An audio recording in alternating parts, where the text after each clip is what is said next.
Глава 26. Завеса Сатурна. В древней книге наставления Неофита предупреждают, что его ноги будут омыты кровью его сердца, прежде чем его душа сможет предстать перед святыми мастерами. Именно по этой причине путь оккультизма усеян множеством неудач. Если кандидат надеется добиться успеха, иерофант наставляет его умертвить честолюбие, а также желание жизни и комфорта. Но это трудно сделать. При этом вся его личность распадется. Ему придется сталкиваться с унижением на каждом шагу. И от всех привязанностей и имущества придется отказаться. Прежде чем я достигнет освобождения, необходимо сбросить все одежды. Основной металл должен быть превращен в чистое золото. Оккультист старается достичь этой цели быстро, в то время как домохозяин будет достигать ее медленно и постепенно. Но все в конечном счете вернутся домой, и поэтому им придется пройти испытание. В этой сложной задаче значение Сатурна огромно. Это самая страшная планета. Таков и путь оккультизма. Эта планета, будь то хорошая или плохая, очень могущественна и эффективна. Подобным образом действуют законы оккультизма. Когда оккультист преуспевает, он достигает великолепных высот. Когда он терпит неудачу, он достигает бездомных глубин, подобных воздействию Сатурна. Понимание эзотерического значения Сатурна помогает человеку не только преодолевать трудности повседневной жизни, но и дает ему возможность вырасти в полную силу. Покойный профессор Сурьянараян Рау, современный авторитет в области астрологии, описывал Сатурн как низкий, жестокий, мстительный и ленивый, в то время как древние называли его Сурьяпутрой, сыном Солнца, душой Вселенной. В предсказательной астрологии Сатурн символизирует печаль, страдания и невезение, несмотря на то, что его учил Юпитер, учитель богов и самая благотворная планета. Никто не может выдвинуть гипотезу, что карма Сурьи, Солнца, была настолько плохой, что породила такое никчемное потомство, которого все боятся, или что Юпитер был таким некомпетентным учителем, что не мог даровать добро этой планете. Аномалию можно устранить, изучив основные характеристики этой могущественной планеты.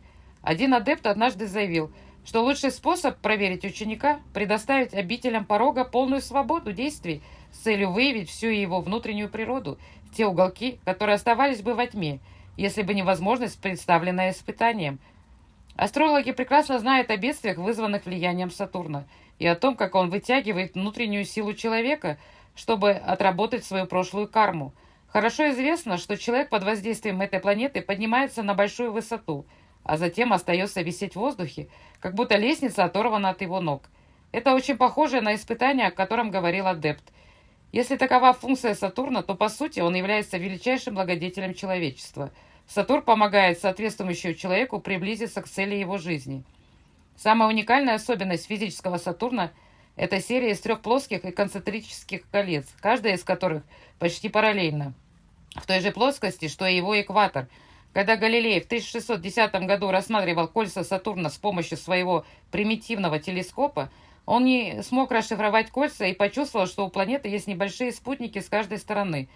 Примерно 50 лет спустя, в 1666 году, Кристиан Гюйгенс открыл структуру колец, которая по своей природе является метеоритной. Позднее Джеймс Клерк Максвелл указал, что эти кольца не могут быть ни жидкими, ни твердыми по своей природе, поскольку такие кольца были бы нестабильными. В 1905 году Уильям Пиккеринг открыл 9 спутников Сатурна. Все они находились за пределами его колец, но 5 из них можно было рассматривать как отдельный класс. В 1933 году Уильям Хей обнаружил очень заметное яркое пятно вблизи экватора. Многие астрономы в настоящее время считают, что то, что мы видим на Сатурне, это не твердая поверхность, а слой облачного или парообразного вещества, средняя плотность которого меньше, чем у любой другой крупной планеты, и что он обладает уникальной особенностью – он опоясан 3 концентрическими кругами.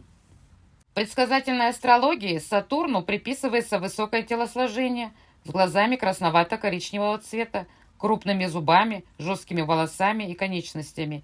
Его телосложение характеризует флегматичностью и ветренностью. Это лидер общины Шудр. Из металлов ему приписывают железо. Среди мест ему принадлежат холмы, кучи мусора и заброшенные области. В одежде он управляет тряпками и рваной одеждой. Сатурн называется Кона, Манда и вместе с Марсом имеет темноту как свою отличительную черту. Меркурий и Сатурн считаются евнухами.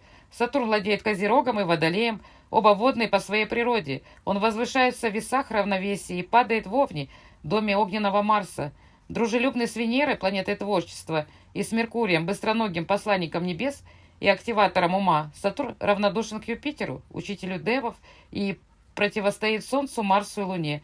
Каждая планета придает свои основные характеристики природе дома, с которым она связана, суждение о котором включает не только знание основных правил, но и целостный взгляд на весь гороскоп и интуитивное восприятие создаваемых влияний.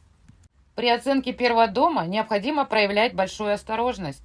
Именно через этот дом вселенское сознание, визуальными символами которого являются различные планеты, связано с индивидуальной душой и знаменует пребывание ее нынешнего воплощения. При прогнозировании влияния Сатурна необходимо учитывать природу Лагны, расположение Сатурна и общую силу гороскопа. Вообще говоря, Сатурн в Лагне оказывает большое влияние на жизнь и процветание человека. Каким бы ни был жизненный путь, если Сатурн находится в первом доме, текущее воплощение человека будет очень важным с точки зрения его души. Для обычного эго такое положение делает его низменным, злобным, беспринципным, материалистичным, склонным к прелюбодеянию, особенно среди женщин низкого типа, любящим алкогольные и опьяняющие напитки. Погружение в материальные условия, проврите, Марк, будет самым грубым в этом состоянии, после чего душа получит возможность поразмыслить о тщетности подобных чувственных удовольствий. Цель Сатурна – заставить человека почувствовать тщетность материальных достижений – Бхага Самагра, чтобы внимание эго, а вместе с ним и личности, было направлено домой. Тщетность человеческих усилий, глубокое размышление и медитация, огромное чувство разочарования и чувство распятия имеют главную цель направить индивидуальные усилия к дому, то есть к Солнцу. Нет ничего, что могло бы зайти эго дальше Сатурна в нынешней схеме жизни. И Сатурн отмечает самую дальнюю точку, так сказать, нос, с которого должно начинаться невритимарк, путь отречения. Во втором доме Сатурн может вызвать потерю земельной собственности и богатства, затруднения в речи и угнетающие разговоры. В третьем доме может быть потеря братьев. В четвертом доме, представляющем мать, дом, образование и эмоциональное удовлетворение, Сатурн может вызвать потерю матери, перерыв в образовании, мрачное кольцо вокруг астрального тела, приводящее к кровосмесительным отношениям, и в этой ситуации человек может быть вынужден переезжать из одного дома в другой, из одной страны в другую. Творческие способности личности, физические и интеллектуальные, будут значительно подавлены слабым и неблагополучным Сатурном в пятом доме. В шестом Сатурн делает человека неуязвимым, но у него могут быть сложные заболевания. В доме брака Сатурн портит супружеское счастье и создает осложнения. В восьмом доме он дает такие болезни, как чехотка и астма, которые имеют своим источником подавление эмоций и чувств. В девятом доме Сатурн может заставить человека интересоваться оккультными предметами, но ему, возможно, придется носить рваную одежду, старую одежду и тряпки. В десятом доме человек может достичь высокого статуса, и его карьера может достичь головокружительных высот, но рано или поздно он будет серьезно унижен и опозорен. При благоприятных обстоятельствах размещение Сатурна в десятом доме позволит человеку искупаться в священных реках. Он может даже отказаться от своей страны и принять саньясу, и может стать главой религиозного учреждения. В одиннадцатом доме человек может стать чрезвычайно богатым и пользоваться большим политическим уважением, но у него могут быть перерывы в образовании, и у него не будет старших братьев или дяди по отцу и хороших транспортных средств. Сатурн в 12 доме делает человека искусным в искусствах, но с дефектными конечностями. У него могут быть деньги, но он будет использовать их в дурных целях. Среди нескольких йог, связанных с Сатурном, наиболее важными являются те, которые делают гороскоп аскетом.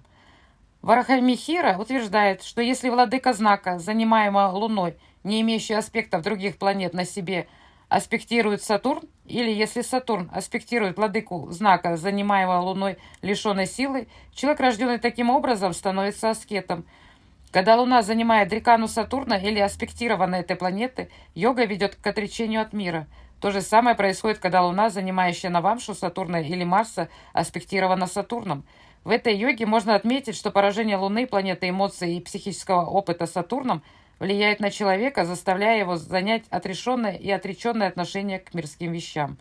В другой йоге утверждается, что когда Юпитер, Луна и Лагна аспектированы Сатурном, а Юпитер занимает 9-й дом, человек, рожденный в раджа-йоге, станет святым, прославленным основателем системы философии. Когда Сатурн занимает 9-й дом и не аспектирован ни одной планетой, человек, одержимый раджа-йогой, примет сан святого, прежде чем станет владыкой людей.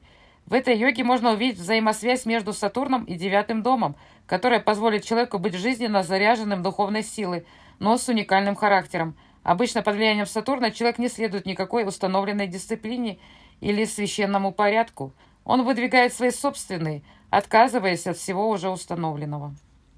Подводя итог, можно сказать, что значение Сатурна в астрологии действительно велико. Каждый ученик оккультизма не только со времен египетских и элевсинских мистерий, но и с самого начала человечества знал обширный потенциал различных планет, и особенно Сатурна. Их учили, как влияние, исходящее от разных планет, можно использовать для блага мира. Они знали мыторство ученика в осознании единства жизни с ее первичной сущностью в Боге непроявленном. Они знали, что эти трудности могут быть устранены внутренними аспектами Сатурна. Но поскольку знание оккультных предметов могло оказаться опасным оружием в руках неосторожных людей, они намеренно держали эти знания в тайне. Древние мудрецы называли Шани, Сатурн, Сурья-Путры, и среди 7 дней недели помещали их, Сатурн и Солнце вместе или по краям. Оба обозначают одно и то же, как это очевидно в данном случае, но они не раскрывали их внутреннего смысла. Они оставили многие эзотерические значения Сатурна скрытыми, чтобы более глубокие тайны жизни оставались недоступными для непосвященных. Сатурн погружает эго под глубочайшую завесу материализма, но именно Сатурн раскрывает эту завесу, чтобы озарить разум солнечным сиянием, бессмертным внутренним правителем.